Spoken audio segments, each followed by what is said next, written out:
Good afternoon, ladies and gentlemen. My name is Dennis Stark, and I have the honor to be the chairman of the board of directors, which may be your misfortune, but it's my honor. This morning, or this afternoon, I've got a little prepared speech to read to you about one of our board members. If you'll be kind and listen, I'd appreciate it. Starts out with ladies and gentlemen, and the rest of you. As we gather here today, we stand on the cusp of a poignant moment, a time to bid farewell to a cornerstone of our organization, Dr. Burl Burgess.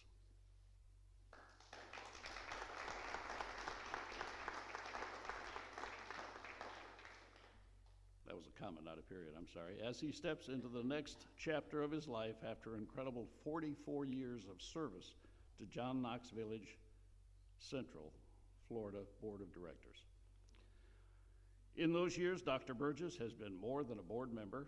He has been a visionary, a mentor, and above all, a dear friend to many of us. His journey with us has been one of profound dedication, immense wisdom, and unwavering commitment to excellence, which has shaped our company's trajectory and countless individuals' lives within John Knox Village of Central Florida. Dr. Burgess joined the board when the company was just beginning to find its footing. During times of uncertainty and challenge, his guidance was like a lighthouse, guiding us toward success and stability. His leadership helped us navigate tumultuous waters, always with a steady hand and a calm demeanor, embodying the essence of resilience and adaptability. Beyond the boardroom, Dr. Burgess's contributions to our community and the industry have left an indelible mark. Their passion for corporate responsibility and sustainability has propelled us toward making meaningful impact upon the confines of our business operations. I was supposed to do that, I just realized that, sorry about that. As we reflect, did I read that one? As we reflect on Dr. Burgess's remarkable tenure, it is evident that his legacy is not merely in the decisions made or the strategies implemented, but in the culture of integrity, respect, and innovation that he has instilled in all of us. He has taught us that true leadership is not about wielding power, but empowering others, a lesson that will continue to inspire and guide us. As Dr. Burgess embarks on his new journey, we express our deepest gratitude for his immeasurable contributions, inspirational leadership, and unwavering dedication. Dr. Burgess, as you retire, know that your legacy will forever be a beacon of excellence for this organization. We wish you happiness, health, and continued success in all your future endeavors. Thank you, Dr. Burgess, for everything. Your contributions to John Knox Village are priceless. Ladies and gentlemen, please join me in a standing ovation in honor of Dr. Burgess' incredible 44-year journey.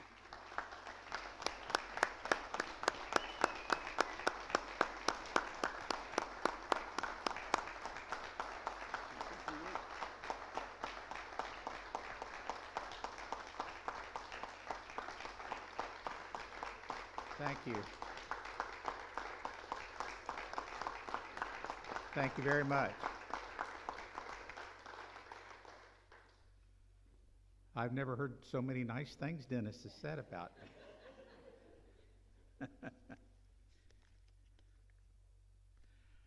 I want to let you know that it's been an honor and a privilege to serve with the board of directors on your behalf, and the board always has your interest at heart, and always. I remember when I first came here, it was a very small campus. I think we had the cottages, and we were building the apartments, and things were really small around here. But wow, have things gotten bigger and better. So it's been a long time, and I can't remember everything that's happened here, but it's truly been a worthwhile experience, and I'll never forget it. Thank you.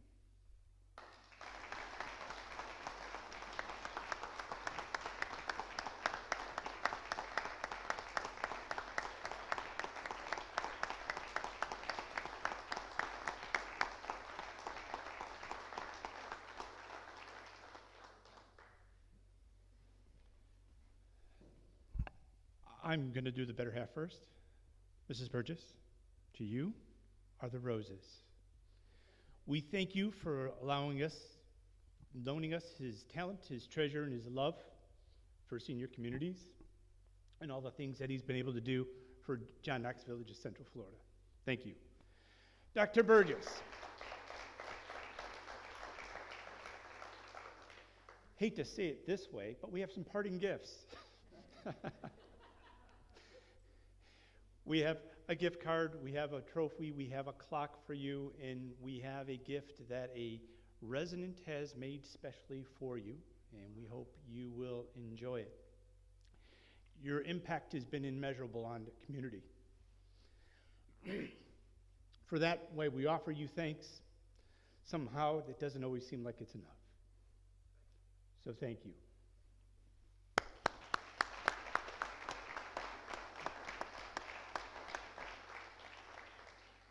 Now we're going to make you sit through the rest of the program.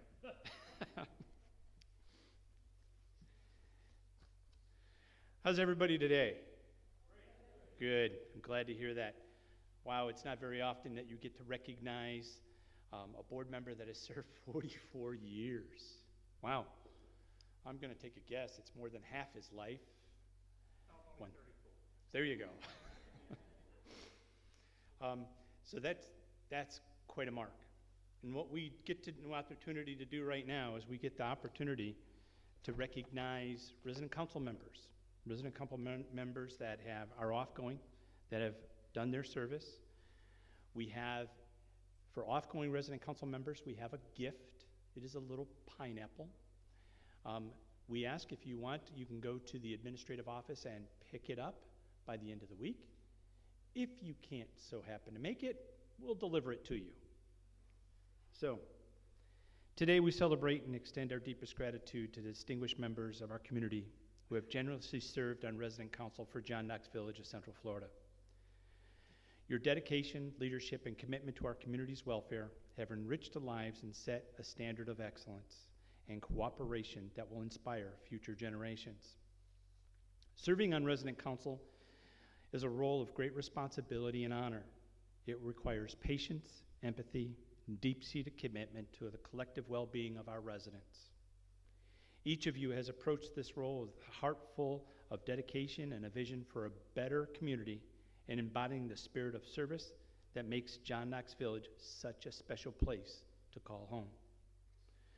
Your efforts have played a pivotal role in fostering a sense of unity, enhancing the quality of life for all residents, and ensuring our village remains vibrant, supportive, and a caring environment. Through your leadership, you have helped navigate challenges, celebrate successes, and build a community that feels like family. To those who have served, your contributions have left an indelible mark on the fabric of our community.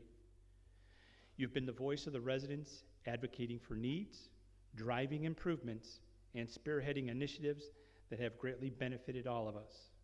Your work has involved making decisions and listening, understanding, and acting with compassion and foresight. As we honor you today, let us also remind ourselves that the power of community and the difference we make when we come together in common goals and shared passions for the well-being of our neighbors. Your service on resident council exemplifies the best of what it means to be part of John Knox Village of Central Florida. On behalf of the entire community, thank you for your selfless service, inspiring leadership, and unwavering commitment to making our village the best it can be. Your legacy of dedication and community spirit will continue to influence John Knox Village for many years to come. Let's give all a heartfelt applause to remarkable individuals who have distinguished themselves in serving our community.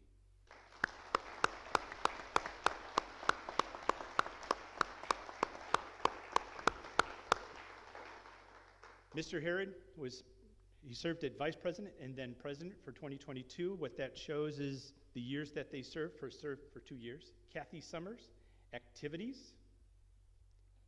Mike Marks, Employee Appreciation Fund. Mr. Mahar, Finance. Dr. Ken Falter, Healthcare. Catherine Mitchell, Food. And Jerry Altenhoff, Nominations. Thank you for your service.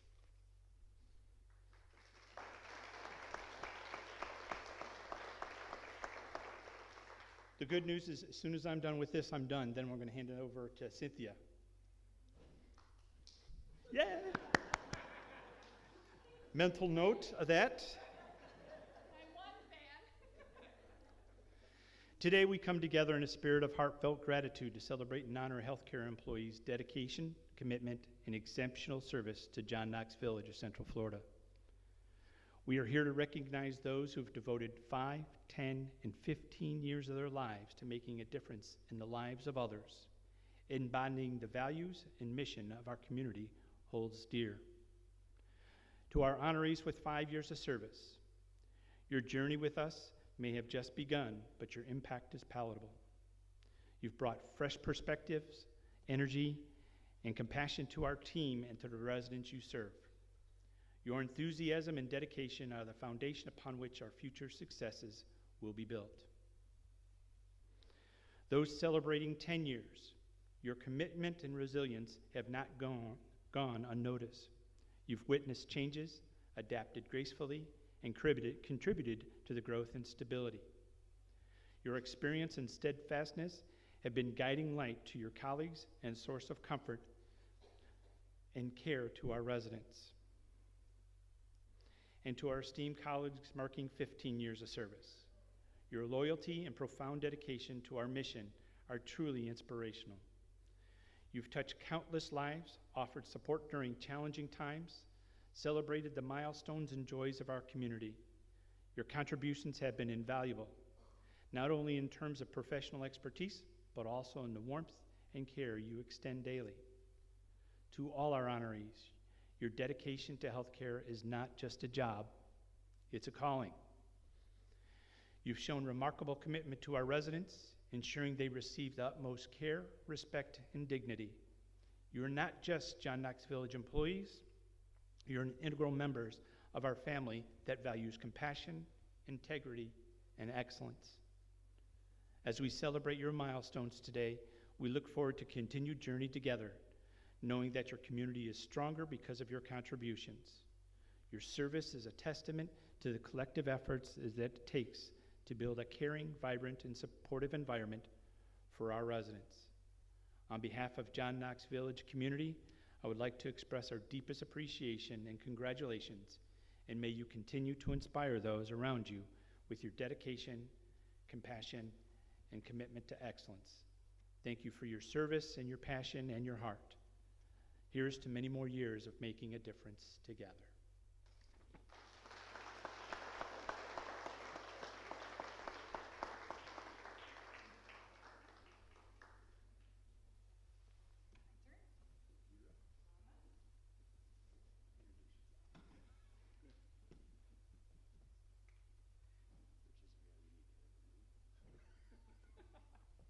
You can't remove my one and only fan.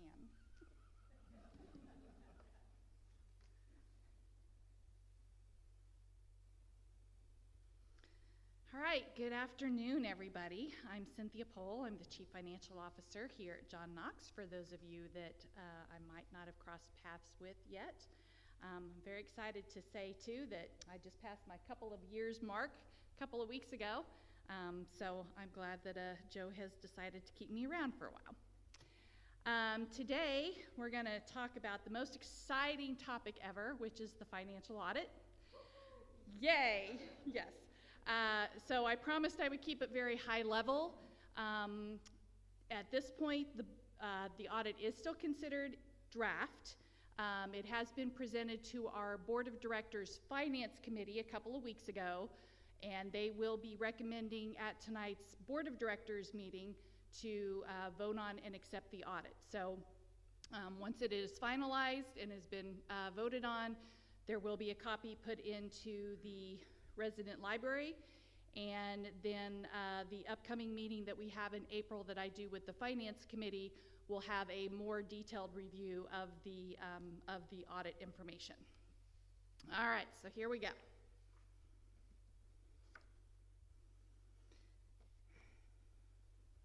See if I can make the clicker work. Yes, okay.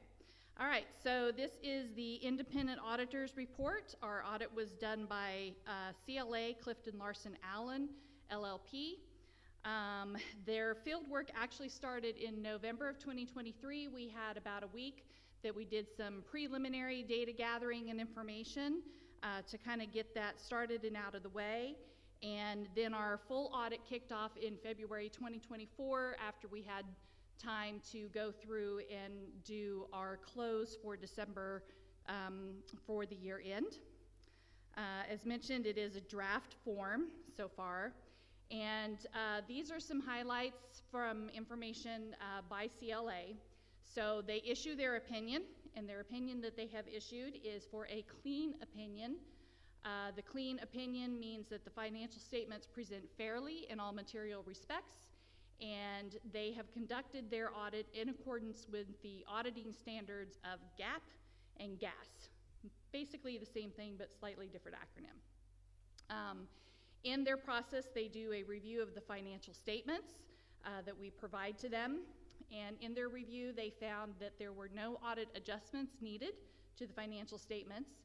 They identified that there were no past adjustments needed, and what that means is that they didn't identify that there was something of a material representation that was not already in the financials and where we may have chose to not record it at the time. So we did not have that situation. They did not identify any significant or unusual events or transactions or subsequent events. For their internal controls and procedures, they're pretty much looking at the policies and procedures that occur not only within accounting office specifically, but in just the entire processes of how we process our financials, how we review our financials, how we're doing vendor payments and revenue contracts and resident billing and all of that information. So they found that our accounting policies and procedures were deemed appropriate, and with that they found no material weaknesses or no significant deficiencies were identified. The balance sheet. So high-level review of the balance sheet. Our total assets at the end of 2023 are approximately $197.5 million, which is up about a little over $11 million from 2022. The majority of that increase is a result in the property and equipment, and then also in the investments. Cash remained stable year over year, not a lot of change there. The assets limited as to use that are identified there are composed of our minimum liability reserve that we are required to keep for the Office of Internal Regulation, and it also includes the special project reserve that has been used for our roofing project. The investments are up due to some cash transferred in of approximately $5 million from our operating account into investments during the year, and also 2023 had a better market rebound on those realized and unrealized gains. And then we also record the beneficial interest for the foundation of their assets, since they are a related supporting organization. Continuing on the balance sheet, on the liability side, at the bottom you'll see that the total liabilities and net assets also is our $197.5 million, so those always have to balance on the balance sheet. Let's see, our current liabilities decreased by about $1.7 million. Primarily that's a timing thing in with accounts payable and accrued expenses, of what is sitting in our system at the end of the year. Did payments and the last payroll for the year, did they happen on 12/29 or did they not happen until January 2nd, based on, again, timing and calendar, so that can make some difference there. And our refundable deposits are down a little bit due to the move-ins. So the refundable deposits, which is about the third line down, is $617,000. That's the 10% deposit that we collect. So those are down because we've had more move-ins, and so that refundable deposit applies towards their entrance fee. Entrance fees have increased $5.4 million in 2023, and that is due to move-ins. And our net assets is the life-to-date value of the operating gains and losses through all of our 50 years of, the bottom line on the financial that continues to roll forward into the net assets. So that's a nice number of $131.7 million. And our current ratio for 2023, which is the ratio that determines your assets to your liabilities and indicates the strength of a company to meet their liabilities or debt requirements, which we have no debt, so any of our liabilities. In the accounting world, anything over 1.0 for that ratio is considered very good, and ours was 3.5, so nice ratio. All right, moving on into our statement of operations and changes in net assets for the revenues and the expenses. Our revenues came in at approximately $47.8 million, increased year over year by about $4 million. Impacting there is our resident services fees with Valencia move-ins, our amortization of entrance fees are up, and again, our investments for the income from interest, etc., are up because of the markets rebounding. In the expenses, we have approximately $44.4 million. Those also increased year over year by about $4.6 million. In the general and administrative, some of the jump there is related to property taxes, legal expenses. Our depreciation expense that we recognize is increased due to the addition of the Valencia part of the campus. And building and grounds is mostly due to just repairs and maintenance that needed to occur throughout the campus that were not at a level that they could be capitalized. Our operating income comes in at the bottom there of about $3.3 million, which is down about $600,000 from year over year. And our operating income per audit grouping allows for the interest fees and the investments for revenues, and the depreciation expense is included in that calculation.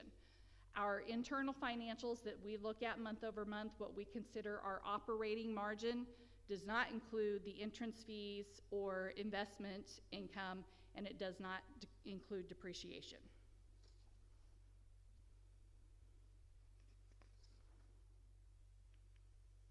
And the second part of the statement of operations continued. So this section continues from the operating income to arrive at the net assets that we see down at the bottom of $131.7 million. This ties back to the amount reported on the balance sheet. We have positive unrealized gains of $3.3 million in 2023, which is a swing change of $11.4 million over 2022, which was at a loss of $8 million. So that's an $11 million swing in the investments from the market. All this results in a positive revenue over expense of $6.6 million. And then these last couple of changes in net assets, they have to do, again, with the foundation that we recognize their net assets on our financials, and they also had a positive change in their net assets of a total of $7.3 million in 2023. All right, rolling into some financial highlights. These are some highlights that CLA did for us. They looked at financial ratios, which we will see on the following slides. And in their benchmark comparisons, they compare us to organizations that are CARF, C-A-R-F certified for their ratios and trends. CARF is the Commission on Accreditation of Rehabilitation Facilities and represents an alternate to Joint Commission certification. CARF is the only accreditor for CCRCs. So just a side note, did a little research last night. Nationally, there are over 2,000 CCRCs in the country. Of those, 81 are CARF certified. So the comparisons to the CARF organizations is not a very wide bubble of organizations to make those comparisons. And then plus CLA also tried to drill down that comparison a little bit to make sure they were looking at same like type communities, services offered, contract types, and that kind of comparison. In their comparisons, they looked at the 50th and 75th percentile quartiles, for the single site type A contracts. And then they also looked at a benchmark using the medians of similar Florida CCRCs. So the first one that they did was a net operating margin. And you may say, hey, wait a minute, way over there on the side, that's a negative 4.21. Didn't you just tell us it was a nice positive bottom line on the previous statements? So both of those are correct. In a net operating margin, you back out entrance fee, investment income, and depreciation. So while we don't like having a negative margin, we weren't surprised by the negative margin just because of some of the larger expenses that we did know that we had throughout the year. And of course, we're doing monthly financial statements, so we knew where our numbers were going to be coming in at. In these comparisons, John Knox is the blue. The two CARF comparisons are the red and the green, and then the purple is the other Florida communities. So it's looking at a 3-year picture, 2021, 22, and 23. You can see that we were at 583, we dipped to a negative 0.83, and then again a negative 4.21. Looking at the other Florida communities, negative 7.26. So again, we don't know, what happened, what is in their financials that are driving their numbers. We're just looking at, total net comparisons of the operating margins. The next one is the net operating margin adjusted. And what that does is it allows basically the same calculation, except you add back in the net of entrance fees received. Net being you received $15 million in entrance fees, you had $2 million in refunds, so your net would be $13 million. So it allows you to include the net of the entrance fees. So with that change, you can see that it really changed the direction of the numbers. For 2023, that would put us at a 25.56 operating margin. And then comparing across the board going back, that has us better than the Florida comparisons and running neck and neck even with the 75th percentile for the CARF organizations. And then we also look at days cash on hand. So days cash on hand is going to measure the number of days that we have sufficient operating expenses in our organization that would cover, again, the operations with its unrestricted cash and its investments. So if for some reason the cash inflows stopped, and with our current population and size and our known expenses, how many days cash on hand would we have? So we are calculated to have 636 days cash on hand, so not quite a full 2 years. Comparison to Florida-like communities at 379 and 496 for the last 2 years, we're doing pretty good.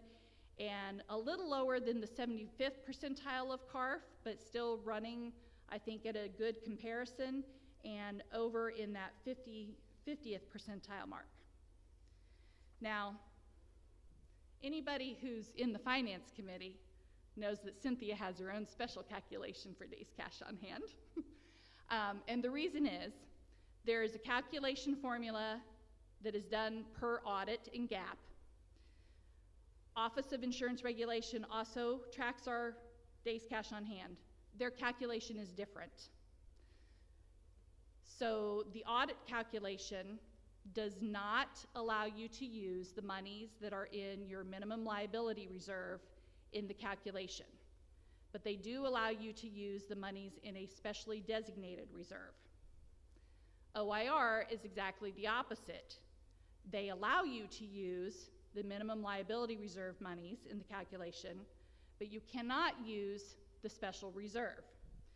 So I did the calculations, and using the same financials, we of course, per the audit, come in at 636 days cash on hand.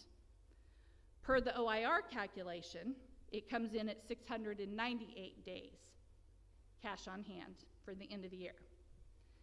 Cynthia's special calculation says, let's just count it all, right? We've got MLR, we've got special reserve. What if we were allowed to count all of that? That calculation results in 737 days cash on hand. So, and then the last slide is just a quick summary of the graphs and the ratio and the benchmarks that we just saw for the net operation margin, NOM, the NOM adjusted, the days cash on hand, and then again the OIR calculation of days cash on hand and the all-in calculation. And that's the summary. And that's all I have. Thank you very much.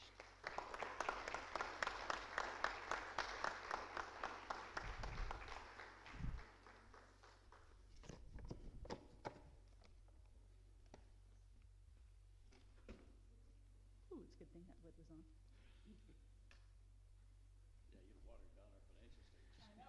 All right, thank you. I want to ask you one more time. Let's give Dr. Burgess a round of applause.